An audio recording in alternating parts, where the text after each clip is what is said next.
Good evening, I'm Farhana Sheikh and you're watching AWANI Tonight. The Education Ministry announced Wednesday, April 19th as a special school holiday in conjunction with Hari Raya Aidilfitri. Minister Farhana Sheikh said the holiday is to ease travel plans of teachers, parents and students to return to their hometowns to prepare for celebrations. Daripada pihak tertinggi KPM ingin umumkan bahawa dengan ini pada 19 hari bulan April KPM mengisytiharkan cuti khas untuk semua warga Kementerian Pelajaran Malaysia, Kementerian Pendidikan Malaysia. Ya. Jadi 19 hari bulan tak ada sekolah. Jadi minta sampaikan kepada semua demi kita ambil kira semua pandangan dan untuk kesejahteraan untuk masing-masing khususnya guru-guru kita dan warga KPM untuk mengurus perjalanan pulang ke kampung. Jadi selamat bercuti dan selamat Hari Raya Aidilfitri. The announcement comes after the National Union of the Teaching Profession NUTP urged the ministry to allocate a special holiday for teachers on April 19. The beginning of the month of Shawwal and the end of Ramadan will be determined through the observation of the crescent sighting on April 20th. Malaysia's Central Database of Maritime Single Window MMSW will be ready by the third quarter of this year. Transport Minister Anthony Loh said by the end of the year, the MMSW system would be implemented first at the Klang and Johor ports. The Ministry of Transport is committed to the initiative of developing the Malaysia Maritime Single Window MMSW, a unified digital platform to facilitate trade and shipping services at the national level. Malaysia Maritime Single Window is a central digital database that will facilitate end-to-end information flow, which creates value for industry players and government agencies. It serves as a one-stop portal through a single sign-on and single submission for maritime, regulatory and port services transactions. He said the approval of the Cabinet must be obtained first. Then the Transport Ministry will be the lead agency in building the MSW system so that Malaysia can fulfill the obligation to International Maritime Organization IMO as well as to increase efficiency at the ports. Loh added that he hoped the system will reduce bureaucracy, cut down operational time and lighten the cost burden for shippers.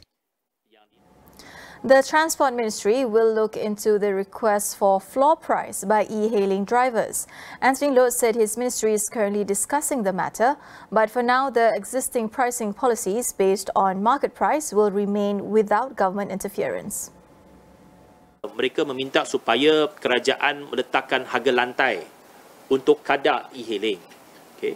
Setakat ini kita masih peringkat perbincangan, kita belum ada apa-apa keputusan. Seperti yang saya telah pernah ulaskan, ya, kita faham bahawa pemandu harapan mereka ialah mereka ada harga minima supaya setiap trip itu dia ada satu kadar tambang yang lebih berbaloi kepada mereka. Tetapi sudah tentu kalau ada harga lantai dari segi kepada pengguna mungkin harganya akan lebih meningkat. Jadi itu pertimbangan yang perlu kita ambil. Tetapi kita faham bahawa pemandu juga tak bolehlah dibenarkan untuk memandu dengan kerugian. Mereka juga ada kos operasi mereka, kos minyak, kos kereta dan sebagainya. Sam Kerting has been acquitted of a reckless driving charge linked to the death of 18 cyclists in Johor 6 years ago. The Court of Appeal unanimously allowed the clerk's appeal to quash her guilty verdict on the grounds that the charge against her was defective. The three-judge panel agreed with Sam's lawyers that the charge at the High Court phrased as reckless or dangerous driving contained two separate offences and therefore had duplicity. Thus, the charge brought by the prosecution had violated the provisions of Section 163 of the Criminal Procedure Code that states there need to be a separate charge for every distinct offence a person is accused of. Sam was appealing against the Johor Bahru High Court's decision on April 13th last year, which found her guilty for reckless driving and sentenced her to 6 years jail along with a fine of 6,000 ringgit.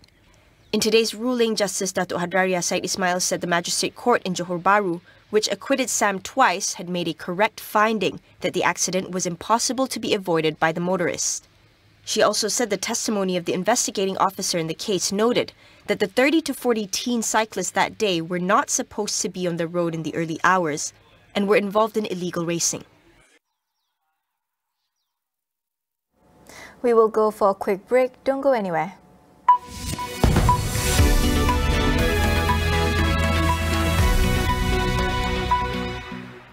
Assalamualaikum. Waalaikumsalam. Sempena Ramadan dan Raya ini, singgah di lokasi-lokasi berikut dan kenali Astro Baharu. Untuk Allah. Sertai aktiviti menarik dan nikmati tawaran hebat. Anda juga berpeluang untuk memenangi hadiah eksklusif. Jumpa kami di sana.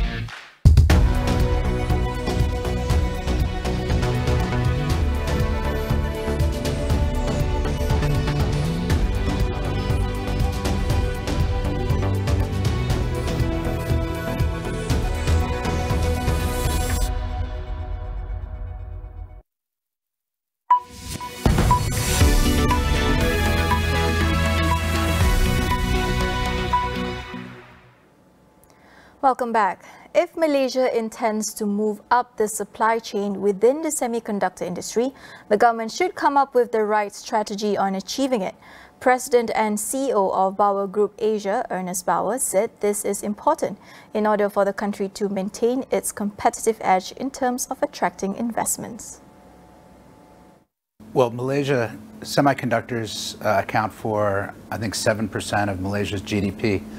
And as the semiconductor supply chains in the world get shifted around based on the new geopolitics between the United States and China, it's really important for Malaysia to understand those dynamics, decide what its strategy is going to be, and make sure that it gets its share of investment and maintains its competitive edge, particularly in the back end of the semiconductor sector. And if it has ambitions to move up the supply chain, this is the right time to think about how to do that. I think it's really important for Malaysia in its next industrial plan to think carefully about the semiconductor sector. What are the restraints on investment right now, and what are the opportunities? I think restraints are talent, of course, but also issues like the high cost of electricity in Malaysia. There are water-related issues, water supply, wastewater. There's also things like industrial gas infrastructure, some transportation issues. On those, Malaysia is relatively advanced, but some of these are challenges for the country.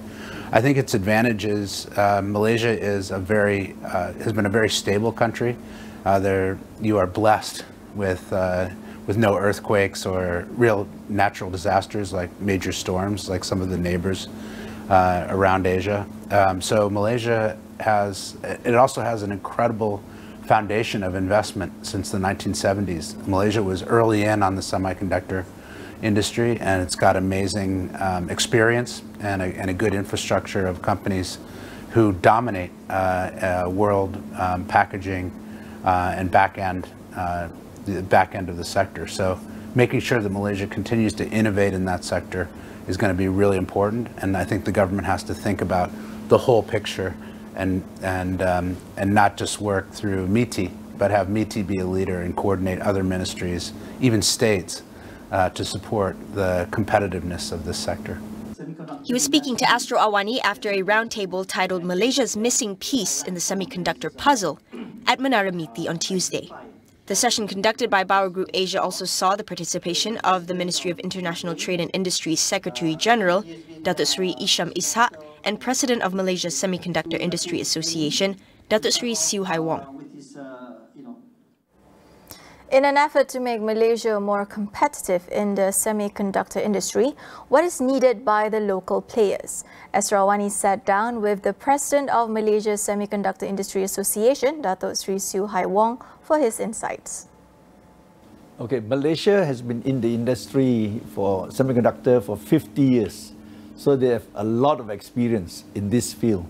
So in order to be more competitive, they need to work on productivity, invest in Industry 4.0, and try to bring in new technology and innovate. We need to innovate in order to stay ahead. So now is the time, because of the US-China tension, there is an opportunity, a window of opportunity for us to invest in our Malaysian company, to encourage them to grow and become global companies. And we are looking at one, IC design. How can we attract Malaysians to go into IC design so we can develop our own products from Malaysia, made in Malaysia, not building other people's product. So today we have one company called Skychip who is capable of doing that in the cutting edge technology. Hopefully within another year or two, they will announce their product. That's what we want. We want more companies into design development. At the same time, more companies to invest in assembly test technology to take it up to the global level. So we have actually some very good policies. The issue here is how can we execute it quickly and give it to the answers given to the companies so that they can plan ahead, okay? And we also have, issues that we need to take care of, like talent, like, incentives and so on. So if all that can be taken care of, then Malaysia will be a much better place for investment. In Britain, up to 1 million smokers will be encouraged to swap cigarettes for vapes, with pregnant women offered financial incentives to make the change. The move comes as the government looks to cut the number of smokers in the UK to become a smoke-free nation by 2030.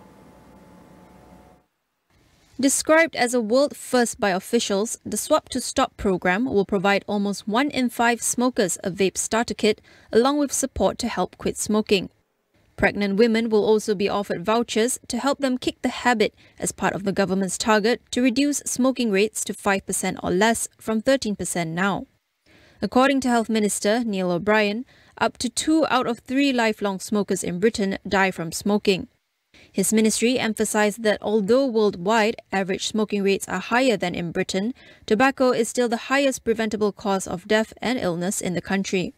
Critics and health officials, however, have warned of vape's popularity among children and the risk of exposing them to dangerous chemicals. Health Service figures show 9% of 11 to 15-year-olds in Britain had used e-cigarettes in 2021, up from 6% 3 years before.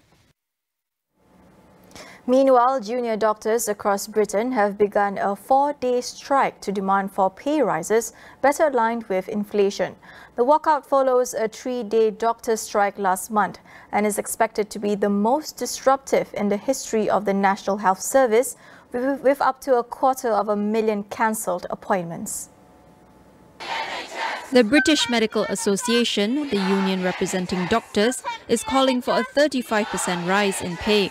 It said the increase would make up for 15 years of below-inflation wage rises, which had caused a recruitment and retention crisis. However, Health Secretary Steve Barclay has described the strikes as disappointing and that the demand for a 35% pay rise was unreasonable.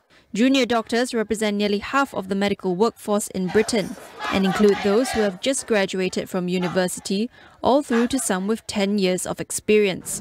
The 72-hour strike by junior doctors last month led to over 175,000 patient appointments and procedures being cancelled.